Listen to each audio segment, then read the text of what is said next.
Buenas noches, hermanos, que Dios les bendiga. Vamos a comenzar en esta noche estudio, con nuestro estudio del día de hoy, aprovechando la ocasión de que estamos en el mes de octubre. Ya casi se acaba octubre, ya estamos a la mitad, poquito más de la mitad de octubre. Y aprovechamos la ocasión entonces para recordar lo que sucede en un lejano 31 de octubre de 1517, cuando Dios utilizó a un hombre imperfecto claramente, a un hombre lleno de errores como todos nosotros, Martín Lutero, para provocar un movimiento, que nos ha llegado hasta el día de hoy, que nos ha afectado, por decirlo así, hasta el día de hoy, que lo que hizo este hombre nos ha llegado hasta el día de hoy, ahora que han pasado más de 500 años de que esto acontece. Y bueno, lo recordamos porque sin duda es un momento importante para la historia de la iglesia cristiana, de donde se desprende el movimiento del protestantismo, del cual nosotros somos partícipes de este movimiento del protestantismo que más tarde se extendió en Europa y también llegó acá a México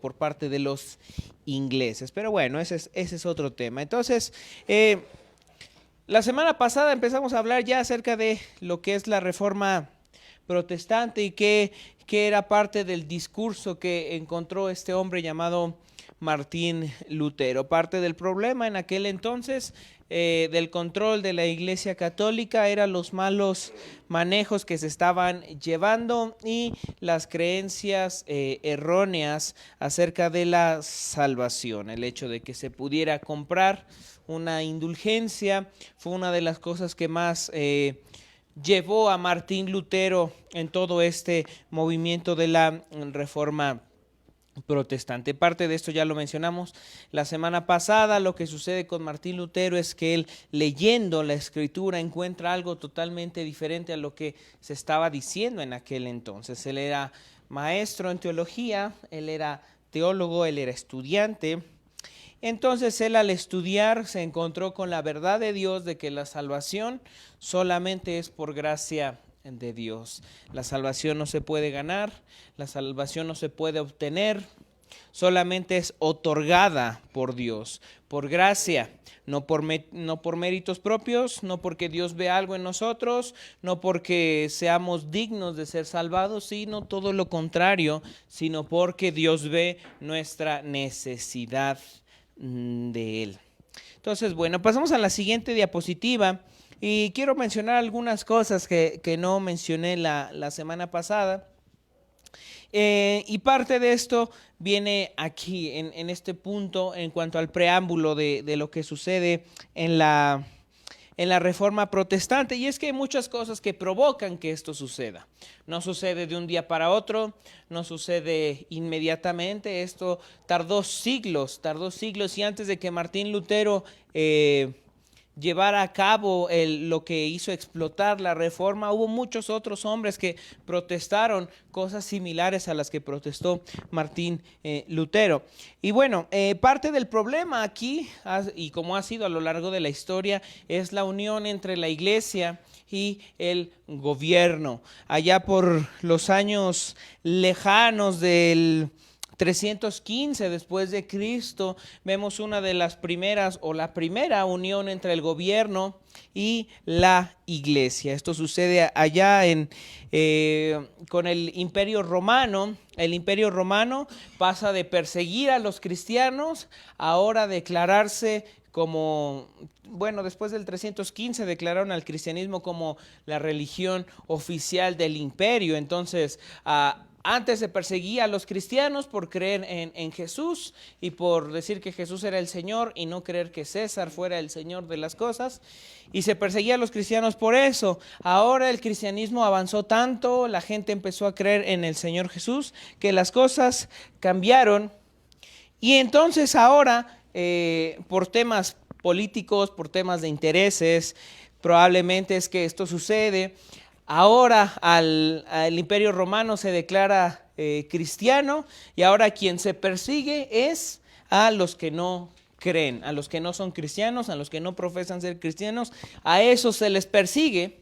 Y entonces ahora lo conveniente es decir que uno es cristiano, aunque no lo sea.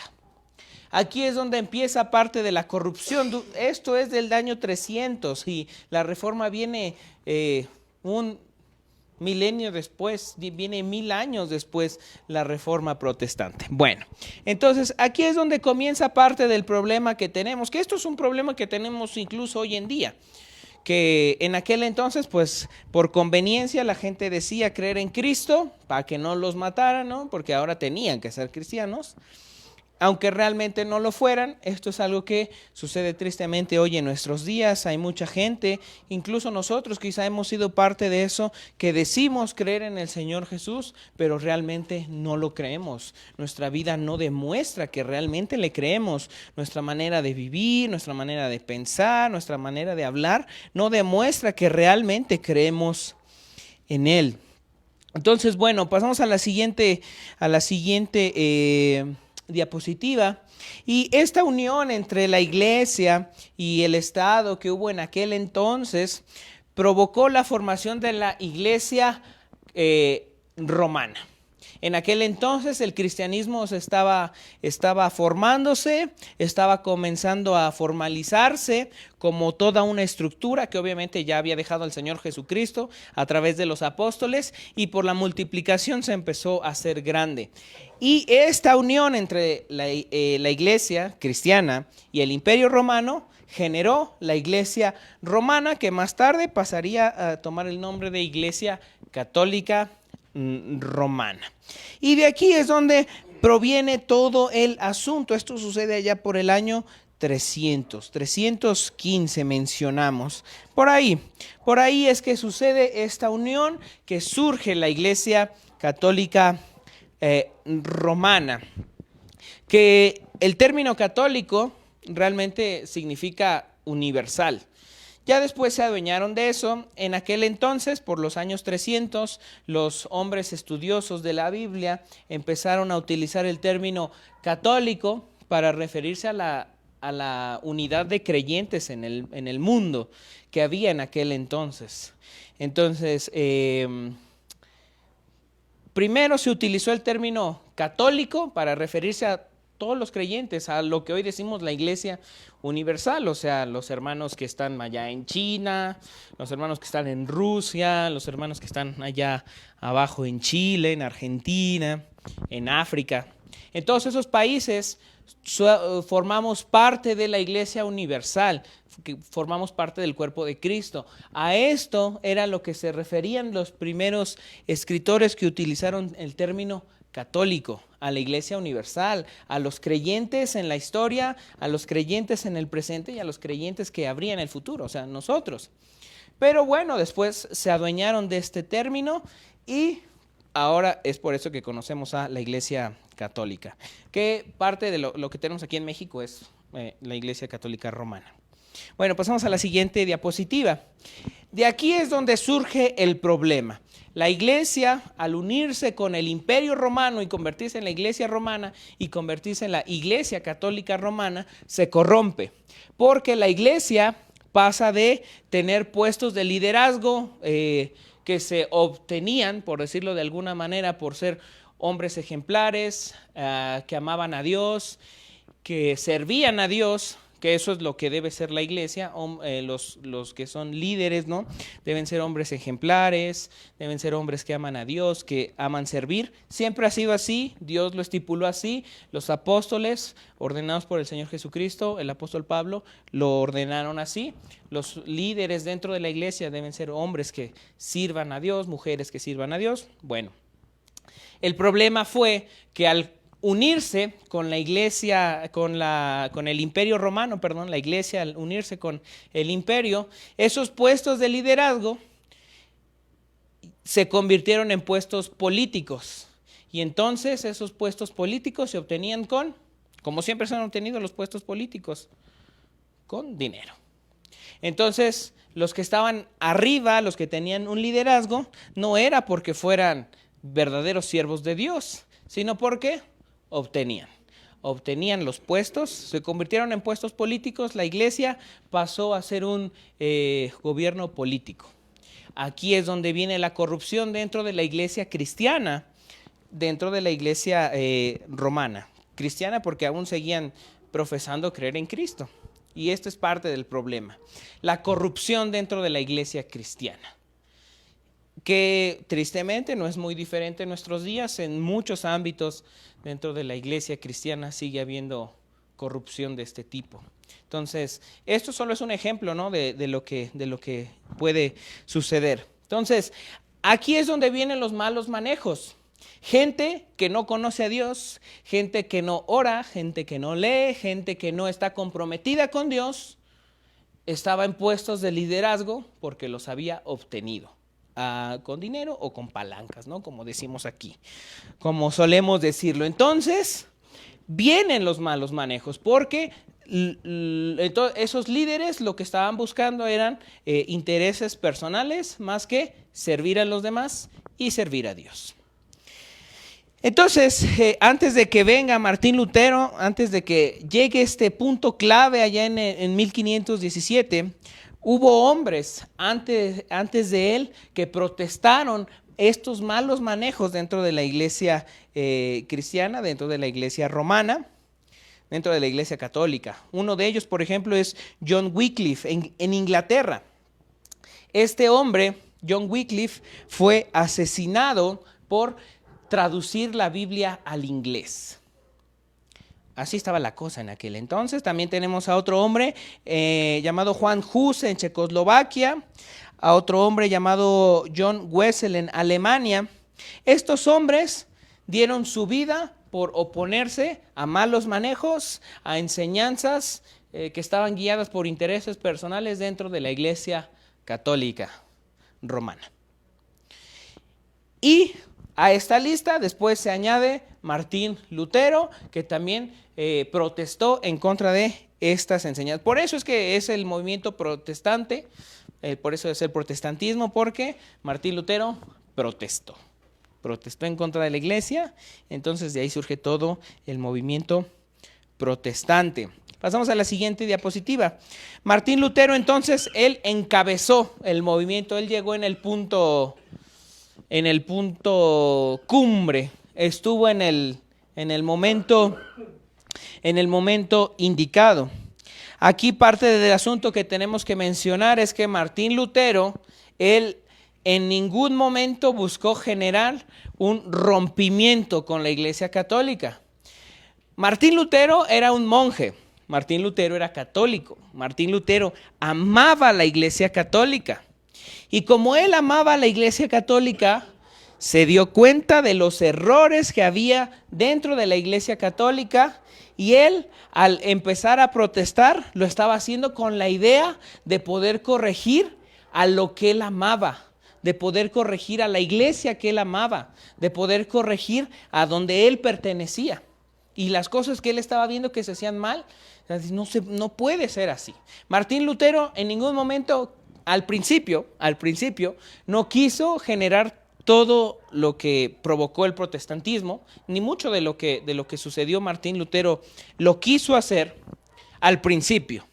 Tiempo después, cuando Martín Lutero se dio cuenta de que el Papa era el cerebro de todo lo malo que estaba sucediendo dentro de la Iglesia Católica, fue ahí cuando entonces dijo, bueno, ahora sí voy contra la Iglesia Católica. Pero al principio no.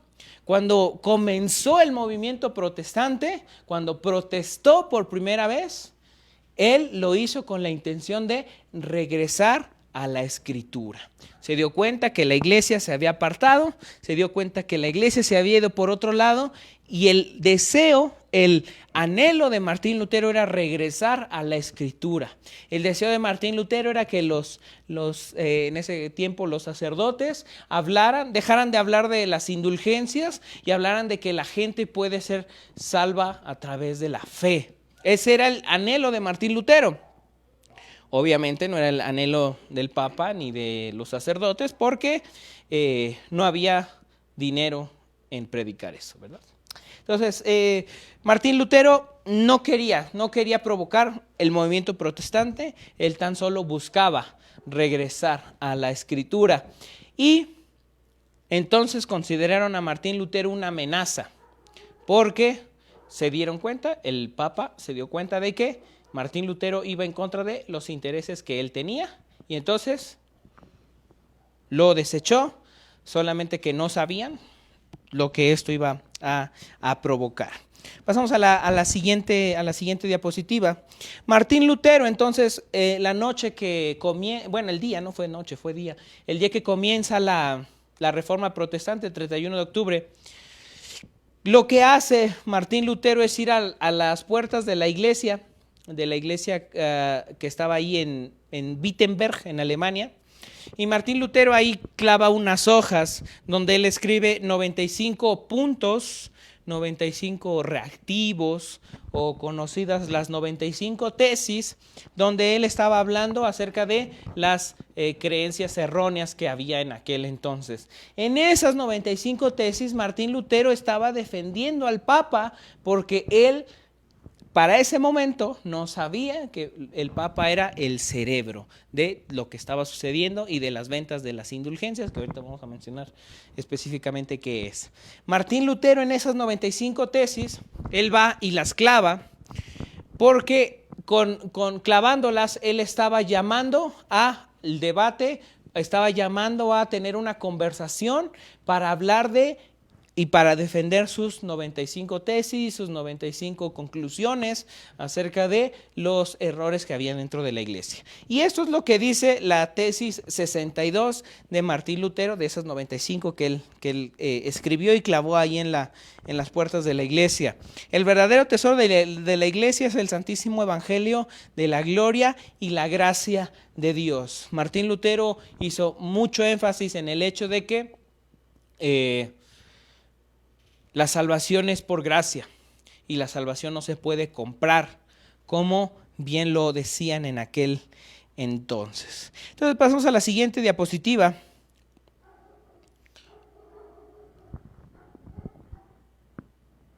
A la siguiente. Entonces, eso es lo primero, sobre lo que rodea a la Reforma Protestante. Y aquí tenemos algunos antecedentes, como bien les menciono. Primero, tenemos a varios grupos de creyentes en la historia que antes de Martín Lutero se opusieron a enseñanzas de la Iglesia Católica. Unos de ellos fueron los puritanos. Lo de los puritanos sucedió en Francia, allá por el 1170, o sea, 400 años antes de Martín Lutero. ¿Okay? Ellos odiaban parte de la tradición que guardaba la Iglesia Católica, porque mucho de eso es tradición fuera de lo que dice la Escritura. Entonces ellos no guardaban la tradición de la Iglesia Católica, ellos compartían el Nuevo Testamento y estaban en contra de la adoración a las imágenes, que bien sabemos que es una práctica común dentro de toda la Iglesia Católica. Entonces, los puritanos, antes, por el año 1170, es que estuvieron por ahí. También tenemos a otros hombres, a otro hombre específicamente que se llamaba Pedro Baldo, que también fue allá por Francia, allá en Lyon, en la ciudad de Lyon, en Francia.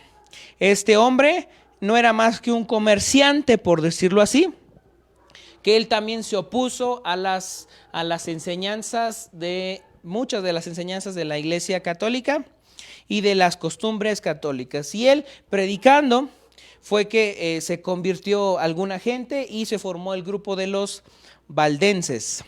Entonces, bueno, también tenemos a los lollardos, que estos provinieron de uno que ya mencionamos, que es John Wycliffe, que él fue doctor de teología en Inglaterra, salió de la Universidad de Oxford, que hoy en día sigue por ahí la Universidad de Oxford, y este hombre, John Wycliffe, hizo una traducción, una de las primeras traducciones de la Biblia completa al inglés, y por eso lo mataron, por traducir la Biblia al inglés. Y también escribió algunos tratados en contra de varias de las doctrinas de la Iglesia Católica.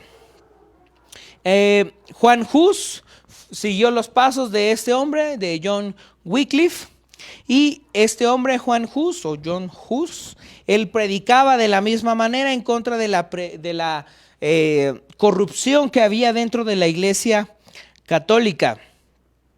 Este hombre, ya mencionamos que era de Checoslovaquia, él hizo posible la primera Biblia checa en el año 1400.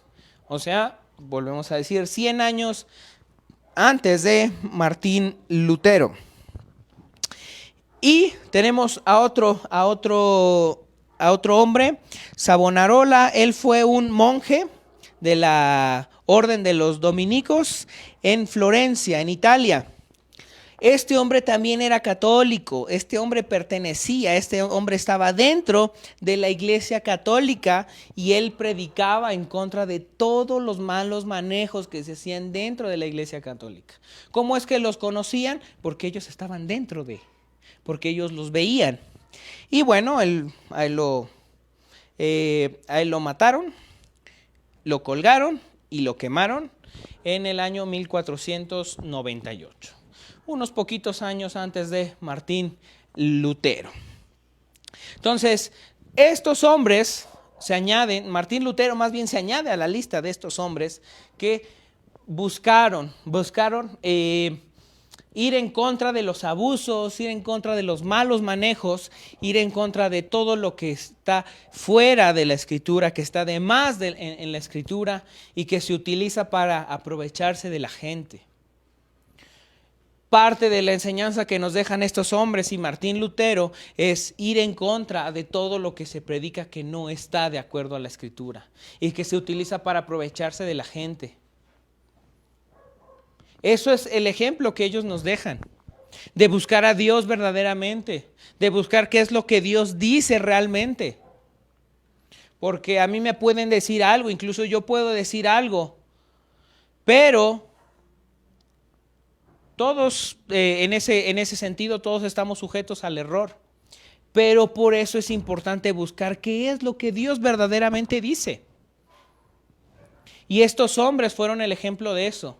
Y cuando se dieron cuenta de que verdaderamente se estaban diciendo cosas que no provenían de Dios, y al hablar acerca de Dios, les pasó lo mismo que les pasó a todos los hombres que hablaron la verdad. Terminaron muriendo por la verdad. Lo que les pasó a los apóstoles. Ellos en ese sentido siguieron el ejemplo de los apóstoles, siguieron el ejemplo del Señor Jesucristo. Dieron su vida por la verdad. Por eso es que los recordamos, por eso es que tomamos un tiempo para hablar del testimonio de esta gente, de estos hermanos, de estos creyentes que dieron su vida en contra de los abusos.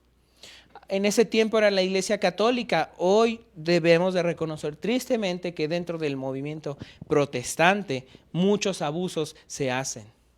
Y eso es en lo que debemos de estar en contra, como lo hicieron en su tiempo estos hermanos y también Martín Lutero. Pasamos a la siguiente diapositiva.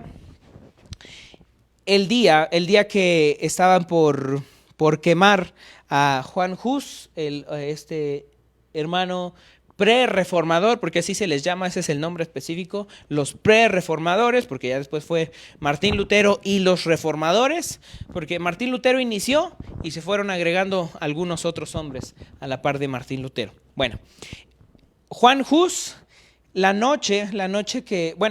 día, porque no sé si era noche, el día que lo mataron, el día que estaban por quemarlo, antes de quemarlo, él dijo estas palabras que son recordadas.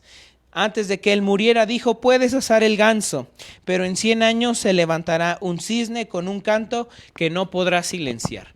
Los líderes de la Iglesia Católica estaban por quemar entonces a Juan Hus, y él dijo estas palabras: puedes asar el ganso, pero en 100 años se levantará un cisne con un canto que no podrás silenciar. Él fue quemado en el año 1415.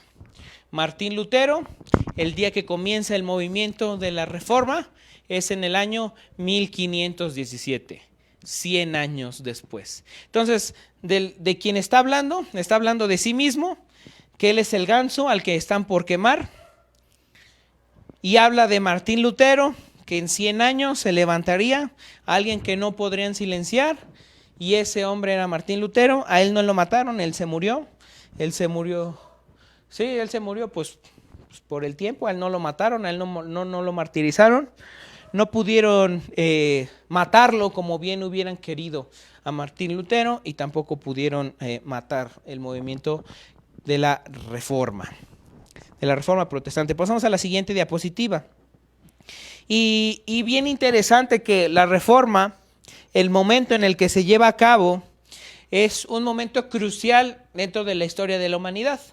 La Reforma se lleva a cabo en el tiempo de la Edad Media, en el tiempo del Renacimiento. Y es bien llamativo porque sucede en este momento. El tiempo de la historia que abarca el Renacimiento es caracterizado porque en aquel entonces hubo un despertar en la gente en Europa.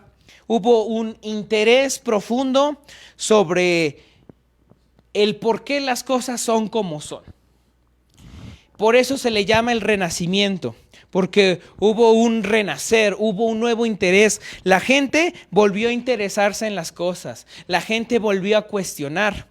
Es ahí donde tiene un nuevo auge la filosofía y la educación, aparte de lo de Martín Lutero, porque este es un tiempo valioso en la historia de la humanidad. En Europa, la gente volvió a preguntar, volvió a cuestionar por qué las cosas son como son, por qué estamos como estamos, por qué.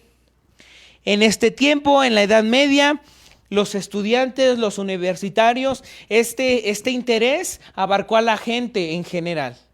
Y los universitarios empezaron a preguntar por qué la religión es como es, por qué la filosofía es como es, y entonces empezaron a profundizar, y empezaron a buscar, y empezaron a encontrar respuestas. Los principales pensadores, escritores y historiadores del tiempo de la Edad Media y del Renacimiento eran hombres creyentes, porque eran hombres que empezaron a cuestionar todo.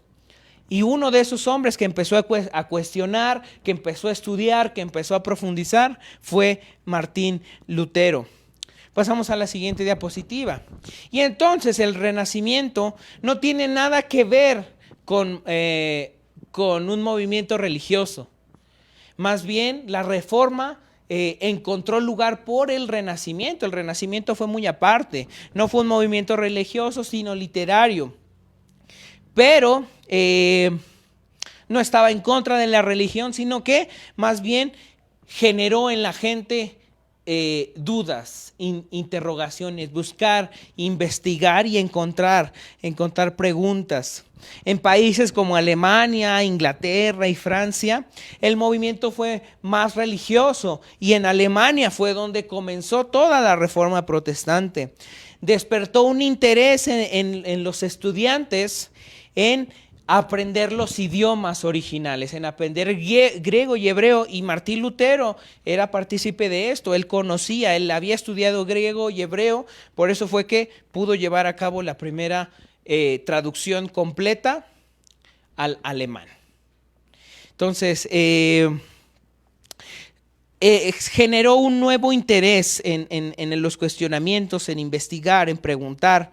Y no solamente los idiomas originales, sino que se empezó a investigar sobre lo que la doctrina que se predicaba en aquel entonces, lo que decía la Iglesia Católica. Se empezó a cuestionar, y fue entonces donde empezó a tambalear, y hubo lugar para un movimiento como la Reforma. La mayoría de los estudiantes italianos de aquel tiempo fueron caracterizados por no tener una vida espiritual. Este era el problema. Hombres que enseñaban la escritura, que es parte del problema que tenemos hoy. O sea, no especialmente es por la Iglesia Católica, sino que fue lo que sucedió en aquel entonces, pero en nuestros tiempos, tristemente, la cosa no es muy diferente. Hombres que predican, que enseñan, no tienen una verdadera vida espiritual. Y en ese tiempo los papas eran reconocidos por su cultura, por lo que enseñaban y no por su fe. Porque, volvemos a decir, esos puestos se obtenían por palancas o por dinero, no porque fueran hombres de fe. Entonces, el Renacimiento, a lo largo de Europa, una de las cosas que logró fue debilitar el poder de la Iglesia romana. La cuestionaron tanto, le encontraron tantas imperfecciones que la Iglesia Católica empezó a debilitarse y más con el movimiento que empezó Martín Lutero. Y bueno, pues ya se nos acabó el tiempo. Ya la semana que viene vamos a continuar hablando acerca de esto. Ya se pasó bien rápido la media hora. Pero bueno, entonces la semana que viene continuaremos hablando acerca de la Reforma Protestante. Sí. Entonces, ¿se podría decir que Martín Lutero era un fiel cristiano católico? En su tiempo sí. Iba, se confesaba, cumplía sus penitencias, hacía todo lo que un buen... Sí, él defendía al Papa. ¿Se podría decir que se preocupaba por su iglesia o por su denominación, o cómo se le podría decir? Sí, por la iglesia. Él amaba la iglesia, él buscaba el bien de la iglesia. Por eso buscó regresar a lo que la Escritura decía. Y al regresar fue que se dio cuenta que la iglesia no era lo que él creía. Que él pensaba. Que parte del problema fue que Martín Lutero, él estaba en Alemania.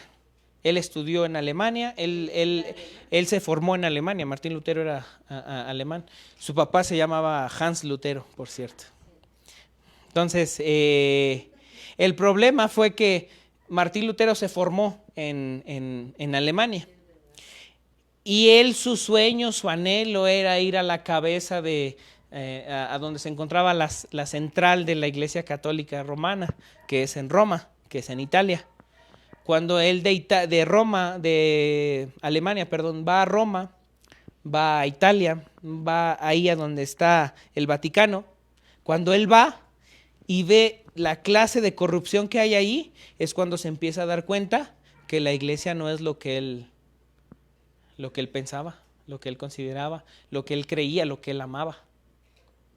O sea, él en la práctica, ¿no? Porque, o sea, él amaba a Dios, él buscaba la manera de agradar a Dios, pero cuando va a donde se supone que está la gente que también debería amar a Dios, se da cuenta que no, que hay inconsistencia, y es entonces donde empiezan a haber los cuestionamientos en él. ¿Por qué? Porque aquí donde se supone que es la matriz de la iglesia, está corrompido. Hay pecado al por mayor. ¿Por qué? Es ahí donde empieza el problema. Bueno, entonces hasta aquí lo dejamos y la semana que viene continuaremos hablando acerca de la Reforma Protestante. Muchas gracias por su atención y que Dios les bendiga.